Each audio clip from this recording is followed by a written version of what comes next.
15절에서 26절 말씀을 저와 여러분이 함께 읽겠습니다. 여호와가 이같이 말하노라.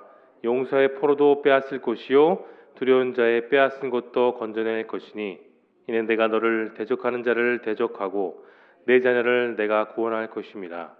내가 너를 억압하는 자들에게 자기의 살을 먹게 하며 새술에 취함같이 자기 피에 취하게 하리니 모든 육체가 나 여호와는 내 구원자요 내 구속자요 야곱의 전능한 자인 줄 알리라. 아멘. 고통 속에 있었던 이스라엘 백성들을 하나님은 단 한 번도, 단 한순간도, 단 1분 1초도 놓치시거나 방치하신 적이 없습니다. 그러나 하나님의 백성들은 하나님께서 자신을 버리셨다고 그렇게 한탄만 하고 있습니다. 물론 하나님께서 호통을 치셨죠. 여러 번 사랑의 매를 드신 적은 있습니다. 그러나 절대로 단 한순간도 하나님은 버린 적이 없으십니다. 이것이 바로 하나님의 온전하시고 완전한 사랑이라는 사실을 기억하며 내용관찰 1번으로 들어갑니다. 이스라엘의 백성은 하나님께 무엇이라고 불평합니까? 하나님께서 자신들을 버리셨다고 또 잊으셨다고 오늘 본문에서 하소연하고 있죠. 2번입니다. 하나님께서는 백성에게 어떻게 대답하십니까? 버리고 잊으셨다고 늘 불평만 내놓았던 백성들은 그 백성들에게 하나님께서 말씀하셨습니다. 갓난아기를 키우는 어머니보다도 하나님은 그 백성들을 모두를 다 사랑하시고 더 아끼시고 보호하신다고 말씀하고 계시죠. 16절을 보면 하나님은 이렇게까지도 표현하세요. 이스라엘을 자신의 손바닥에 새기셨다고 말하고 계십니다. 이스라엘의 상징이라고 하고 있는 예루살렘, 하나님의 도성은 물론 무너졌습니다. 전 세계가 다 알고 있는 사실이에요. 그러나 하나님께서는 다시 회복하실 것을 약속해 주셨죠. 무너지고 버려진 예루살렘에 대해 세상 사람들은 점점 잊어가고 있었습니다. 하지만 단 한 번 하나님은 여전히 늘 기억하고 계셨죠. 하나님의 시선은 여러분 세상을 향하고 있다고 하지만 늘 그분의 그 시선은 하나님의 도성 이스라엘인 예루살렘으로 늘 향하고 계셨습니다. 그분의 손에 그 이스라엘과 백성들 예루살렘이 새겨져 있는 것입니다. 3번 연구와 묵상을 봅니다. 하나님께서 자신의 백성에게 회복을 약속하시는 이유가 무엇입니까? 오늘은 그 이유에 우리는 집중해야 됩니다. 우리가 읽은 이사야 49장은 여러분 자세히 보시면 총 3번의 하나님의 회복의 내용이 등장합니다. 첫 번째, 하나님께서 예루살렘을 단 한 번도 잊으시지 않으셨다는 것. 두 번째, 하나님의 도성인 예루살렘이 더 이상 수치를 당하지 않을 것. 세 번째, 여호와께서 예루살렘에 대항하는 그 모든 세력을 다 진멸하실 것. 하나님은 그렇게 3가지로 오늘 약속하고 계십니다. 이미 포로 생활하고 있었던 이스라엘 백성들의 마음은 공허합니다. 다 무너졌고요. 슬픔밖에 없죠. 무겁습니다. 그러나 이 무거운 분위기 속에서 이사야는 하나님이 우리에게 회복하신다. 우리를 다시 돌려보내 주신다. 하나님의 도성인 예루살렘을 다시 회복해 주신다는 그 말씀의 희망의 메시지를 전하고 있는 겁니다. 하나님은 이스라엘이 그 믿음이 회복되기를 원하셨어요. 신뢰를 회복하는 가장 빠른 방법은 소통을 통해 문제를 잘 파악하고 세상의 모든 문제를 해결할 수 있는 것은 바로 만군의 여호와 하나님께 있다는 사실에 있습니다. 말씀 속 많은 사람들이 하나님을 믿기도 했지만 반대로 하나님을 떠나고 하나님을 부정하고 하나님을 믿지 못했던 사람들도 여전히 존재했었습니다. 그 결과 그들의 나라가 무너졌고 그들의 도성은 폐허가 되었습니다. 하지만 하나님을 끝까지 믿고 의지했던 그 남은 백성들, 그 적은 소수를 통해 하나님은 그들의 믿음을 보시고 다시 회복하여 주셨습니다. 그분의 도우심을 통해 우리 역시 내가 여전히 살아있는 사람, 하나님의 백성이라는 사실을 오늘 우리는 말씀을 통해 깨닫게 됩니다. 중요한 것은 내가 얼마나 내 마음을 하나님을 향하고 내 마음이 얼마나 하나님을 간절히 바라느냐에 있습니다. 간절함으로 기도하고 간절함으로 예배드리고 간절함으로 간구하고 찾고 두드리면 넘어가기 불가능한 내 인생의 모든 문제의 벽과 산을 우리는 반드시 넘어설 수 있는 것입니다. 4번 느낀 점을 보겠습니다. 곧 고난 중에 있는 백성에게 회복을 약속하시는 하나님을 보며 여러분 무엇을 느끼십니까? 고난 중에 나타나는 회복은 하나님의 은혜예요. 이것을 다시 말해 성경은 기적이라고 표현하고 있습니다. 여러분 기적은 무엇을 가리키는 표적일까요? 오직 하나님을 가리킵니다. 오직 하나님의 뜻을 바라보고 그분의 소망을 우리가 경험하는 것이죠. 다윗이 말했던 것처럼 하나님의 말씀이 꿀처럼 달게 느껴지는 그 은혜를 구하고 우리에게 약속하신 그 약속을 여러분들 온전히 믿을 수 있기를 소망합니다. 모든 능력과 회복과 축복, 그 모든 원천, 우리 신앙의 중심은 바로 하나님 한 분이십니다. 하나님은 그분의 능력으로 모든 무서운 대적을 꺾으셨습니다. 바벨론, 아수르, 페르시아를 뿐만 모든 세상의 가장 강대국들도, 심지어 로마도 하나님의 권능의 손에 다 무너졌습니다. 오늘 살아가는 우리들을 무너뜨리고 또 무너지게 하는, 실망하게 하는 모든 악의 세력들과 마귀의 관계를 하나님은 다 무너뜨리십니다. 우리를 말씀으로 보호해 주시고 오늘도 우리를 지켜주시죠.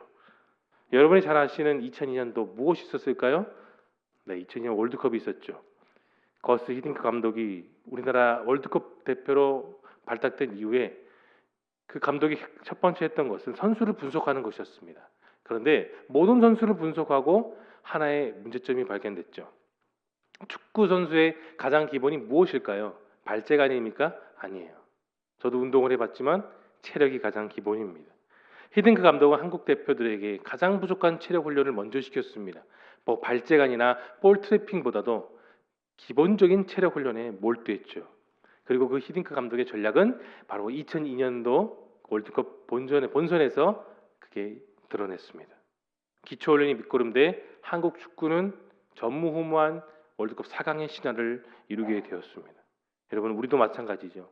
우리 성도들에게 있어서 신앙의 가장 기본인 그 믿음, 하나님을 향한 믿음이 온전히 충만해야 되고 계속해서 훈련돼야 되고 그 믿음이 점차 성장해야 되는 것입니다.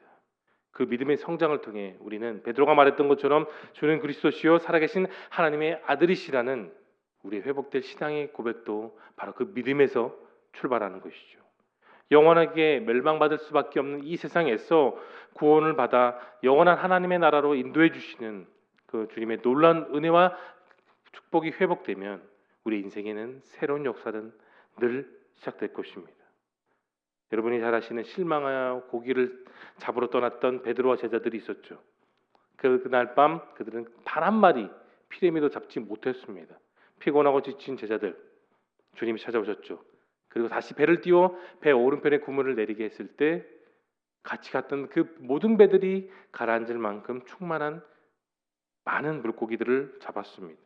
그리고 육지로 도착해 주님이 직접 숯불에 구워 그 물고기를 같이 먹었습니다.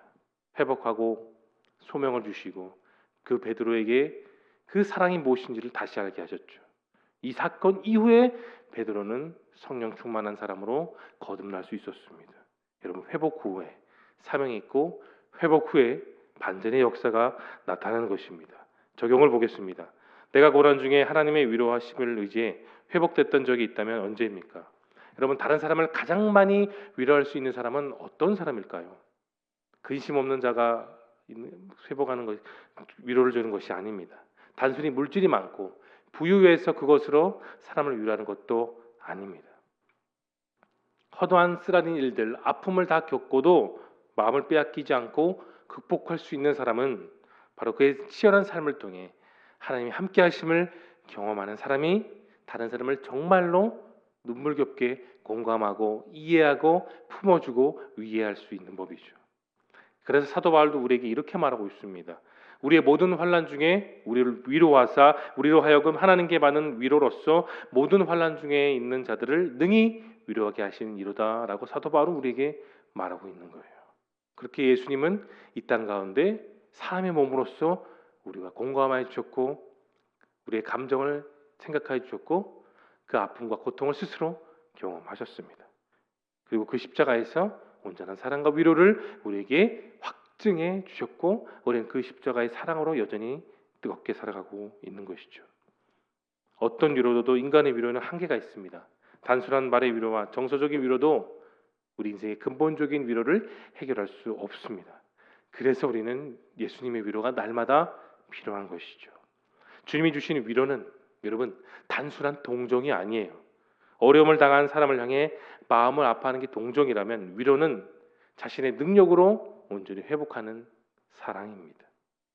내가 너를 굳세게 하리라. 참으로 도와주리라. 참으로 나의 의로운 오른손으로 너를 붙들리라 하셨던 주님이, 그 주님께서 오늘 우리를 도와주십니다. 우리를 위로해 주시고 우리를 공감해 주시고 우리를 회복해 주신다는 사실을 여러분 믿으시기를 바랍니다.